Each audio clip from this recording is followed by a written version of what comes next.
রাধে রাধে গৌরমণ্ডল ভূমি, যে বা জানে চিন্তামণি, তারও হয় ব্রজভূমি বাস।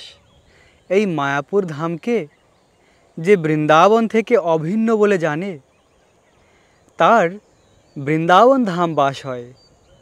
কারণ এই মায়াপুর ধাম বৃন্দাবন থেকে অভিন্ন, তাই তো এই ধামও বৃন্দাবনের মতন চিন্তামণি। এখানকার বৃক্ষ তরুলতা সব কিছু চিন্ময়। এবং এই স্থানে রয়েছে শ্রী শ্রী রাধা মাধবের ফুলের বাগান। মায়াপুরে অপরূপ সুন্দর রাধাকৃষ্ণ রয়েছে, আর সেই রাধাকৃষ্ণের ফুলের বাগান এই স্থানে। দেখুন প্রিয় ভক্ত, এখান থেকে প্রতিদিন ফুল চয়ন করা হয় রাধা মাধবের সেবার জন্য, এবং এই স্থান থেকে ফুল নিয়ে রাধা মাধবের সেবায় লাগানো হয়।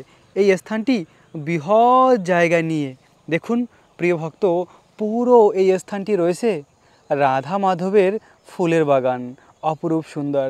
এবং এখান থেকে ওই রয়েছে মায়াপুরের অদ্ভুত সেই মন্দির। দেখুন কত সুন্দর ওই মন্দিরটি এখান থেকে দেখা যাচ্ছে।